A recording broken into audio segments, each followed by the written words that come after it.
comes Dave Moore. He's bringing that friend of his from the far end of the county. Because I'm a director of the Production Credit Association, Dave wants me to tell his friend all about it. Well, I'd better give him the whole story. And I'd like to have you folks listen in and learn what's behind what we call our sign of dependable credit.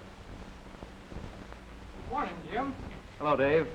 Jim, this is Harry Taylor, friend I phoned you about. He needs money to buy a team, and he wants to know all about our association. Howdy, Harry. Dave here is one of our best boosters. I'll be glad to tell you all I know about it.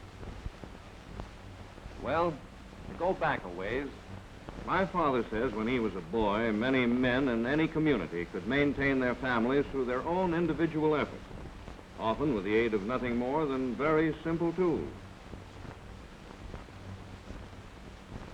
The farmer of that period used relatively primitive methods.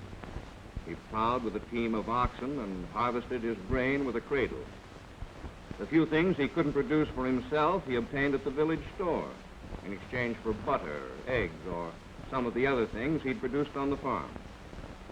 But the rapid growth of our nation and the inventions of man have changed the methods and volume of all kinds of production.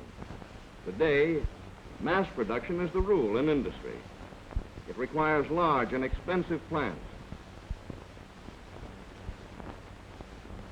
Millions of dollars worth of highly specialized machinery.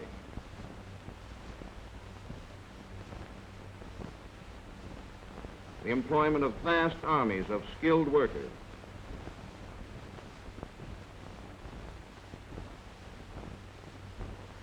And the use of vast stores of raw materials. Our industrial development, with the accompanying increase in densely populated areas, has brought larger and more numerous markets. To keep pace with industry, to supply these new markets with the things they want, farmers have been on the alert to apply the results of scientific discoveries and adopt new inventions. For example, the use of hybrid seed has increased the amount of corn that can be raised on the same land. And southern cotton planters use airplanes to blast the boll weevil with dust at the cost of $1.50 per acre. The growth of large cities has brought broader fields into cultivation. As a result of this progress in the city and on the farm, the need has developed for efficient machinery to supply all types of producers with adequate credit. Large industrial plants are usually located close to the centers of population from which they draw their supply of labor. In these centers, the savings of people from all parts of the country accumulate in financial institutions, and money for investment is plentiful. With this money close at hand, a credit system suited to the needs of business and industry has developed. A system that can supply credit for 30, 60, or 90 days. Manufacturers, wholesalers, and retailers need this short-term credit to carry on short-term operations. But the time it takes to produce crops or livestock is determined by nature. It can't be speeded up no matter how great the need. Between sowing the seed and reaping the harvest, time. Between harvesting and selling, time. Between the breeding of livestock and marketing the offspring, time. It is during these periods of from 4 to 5 months to a year or more that farmers like ourselves may need cash for a variety of important items. For example, my combine has broken down. If I'm going to get that wheat cut, I'll have to get a new one right away. it will be several weeks before his wheat is harvested and sold. Even then, it may take more than one crop to pay for a combine. My corn cribs are all full, and I need some steers to feed the corn to. Where can I get the money? It will be months before his cattle will be grown, fattened, and ready for market. I'm going to need 5 tons of fertilizer this spring. I need money to pay my cowhands. I need money to buy a mule. My buildings need painting. From all sections of our country comes the same cry. Money for seed, money for feed, fertilizer, spray material, equipment, labor, the purchase of livestock, the making of repairs, or for general farm expenses. From the cotton fields of the Southland, where farm hands walk countless miles to plow, chop, and cultivate, where many hands are paid during the picking season before the crop is ginned and sold, comes the cry. From the tobacco farmers, who have labor charges throughout the year, cultivating and spraying during the spring and summer. A harvest requiring many cuttings, where only hand labor can prepare the leaves for the important curing process, and the skill of the farmer determines the quality of the leaf. From fruit growers in Washington, New York, Virginia, Florida, Texas, and California. From the cattlemen and wheat growers of the Western Plains. From ranchers whose sheep range high on western mountain slopes. From corn and hog farmers in the Midwest. And from northeastern dairymen and poultrymen. From all comes the same cry. They all need credit, suited to their individual needs. But how can people in the cities ever know the credit needs of farmers or stockmen? Can these people determine which farmers use credit profitably? Which farmers can and will pay back money they borrow? Can they lend money to farmers in widely scattered areas for widely different uses? What do they know about soils, crops, climate, and marketing conditions in farming communities hundreds or thousands of miles away? You remember by 1933, farmers were in bad shape as a result of several years of depression. To make matters worse, the farmers' sources of credit dried up because they were dependent on the local supply of funds. Even the best farmers were barely able to keep going. Machinery was wearing out. Buildings went unpainted, and they couldn't get the money to farm the way they should. In the fall of 1933, I borrowed money to buy some feeder cattle, only to have my loan come due just as my feed was giving out. That was about a month before the cattle were ready to market. I tried to borrow more money to buy a little extra feed, but I couldn't get my loan renewed, and it looked as though I'd have to sell my cattle before they were ready. To make matters worse, the market was going up every day. Just as I was about to sell, I had a letter from the county agent telling me a group of farmers had organized a new cooperative called a Production Credit Association to lend money to farmers for financing their crops or livestock operations. After talking it over with my wife, I lost no time in getting to the office.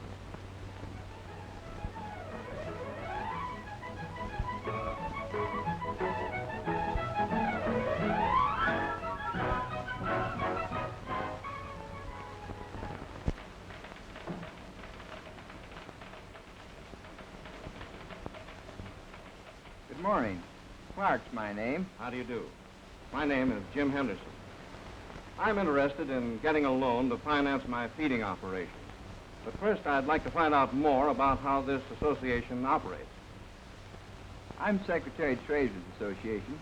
Perhaps I can help you. Have a chair. Thanks.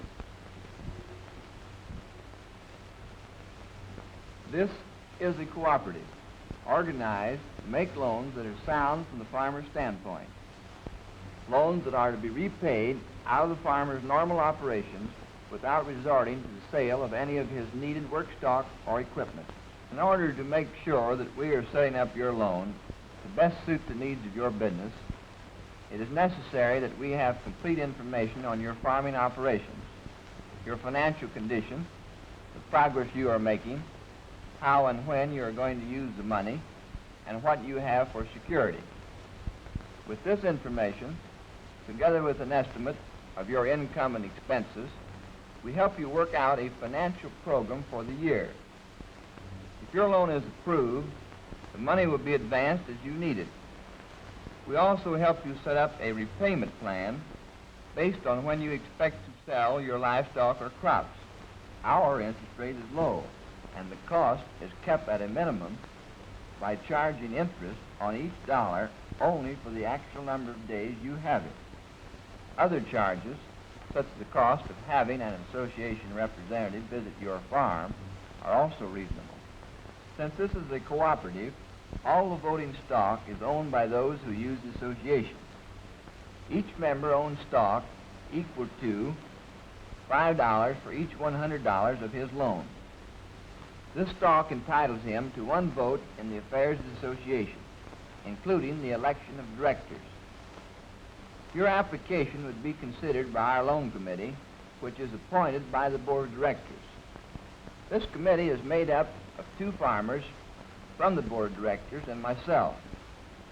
The men on this committee are thoroughly familiar with local farm problems, so we are able to adjust the terms of each loan to fit the individual farmer's particular operation. Well, that certainly sounds like a good way to lend money to farmers. I'd like to make out an application for a loan right now. We will be glad to help you make out your application.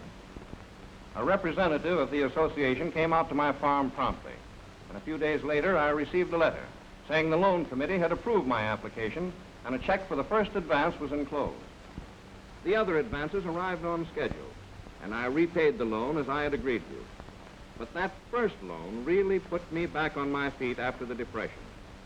Instead of selling my stock in the Production Credit Association when I paid off my loan, I kept it to use as a basis for later loans.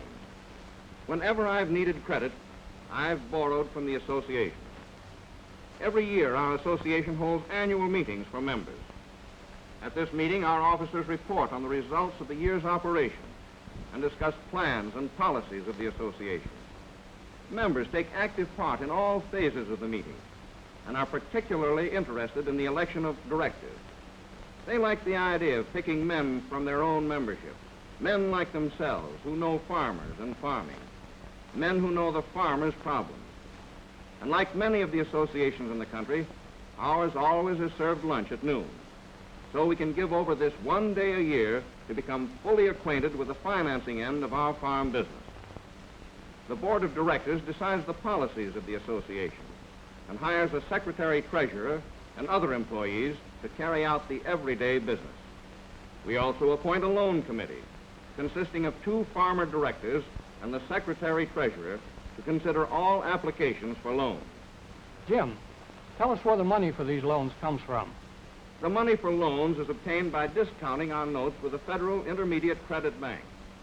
This bank, in turn, obtains funds by selling debentures, which are short-term bonds, to investors in the financial centers. These debentures are secured by our notes and those from farmers borrowing from other production credit associations. In other words, money from the cities all over the country goes to work on the farm. This access to investment funds, together with a combination of local responsibility and helpful supervision provided to them by the district corporation, are the main factors contributing to the success of production credit associations. You remember the 525 production credit associations that serve every agricultural county in the country started from scratch in late 1933 and early 1934. The other day I saw a chart that showed some of the factors that indicate their success. Year by year, the number of members, the amount of money loaned, the stock owned by members, and the reserves built up to protect the members' investment have all grown. Now there are about 300,000 members. Each year, between 140 and 150,000 farmers attend their annual meetings. Another important measure of success is the flexibility production credit associations have shown in being able to finance a wide variety of farm enterprises all over the country. Down in the southern states, the farmers who raise cotton, tobacco, rice, and sugarcane borrow to buy fertilizer, mules, and machinery, as well as to hire labor for planting, cultivating, harvesting, or marketing their crops.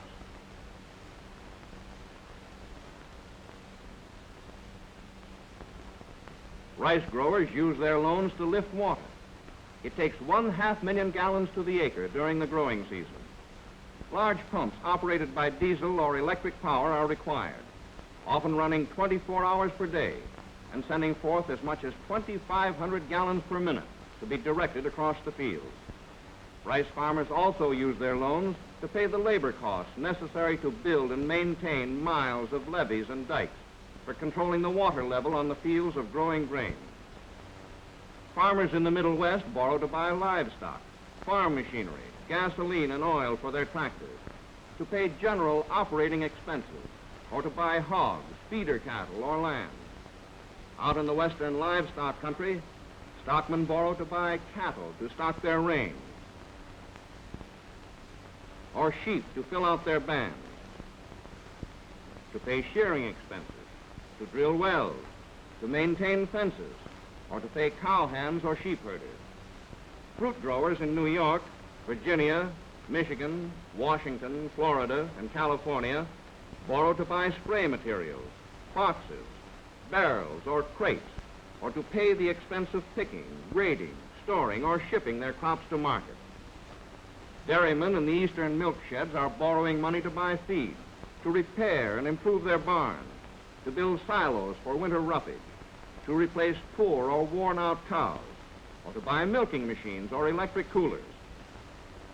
And production credit associations are serving farmers engaged in specialized enterprises, such as growing shade tobacco in Connecticut and Florida, where the crop comes to maturity under acres of cloth, and huge sheds are used to cure these future cigar wrappers. And that strange farmer who locates his crop with the aid of buoys, landmarks, and the turn of a wheel. The oysterman, operating in our coastal waters, uses credit to operate a fleet of sturdy boats and pay a crew of equally sturdy men.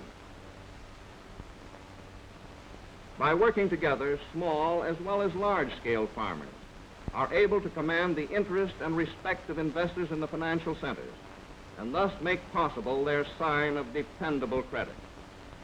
Through their own credit system, farmers and stockmen have worked out a method to finance modern farm and ranch operations, a method that gives us credit on a basis of equality with business and industry. This dependable source of credit makes it possible for good farmers to participate in the various farm programs, to follow the best farm practices, and thereby climb the ladder to a better family living. And insofar as private credit institutions follow the example of production credit associations by lowering their interest rates and making loans on terms suited to the individual farm business, hundreds of thousands of other farmers who are not members also benefit. Thanks a lot for telling me about your Production Credit Association. It certainly fits the needs of all kinds of farmers and stockmen. And I'm sure it's just the place my wife and I have been looking for. Well, Harry, why don't you go down tomorrow and see if they'll lend you the money to buy your team? I surely will.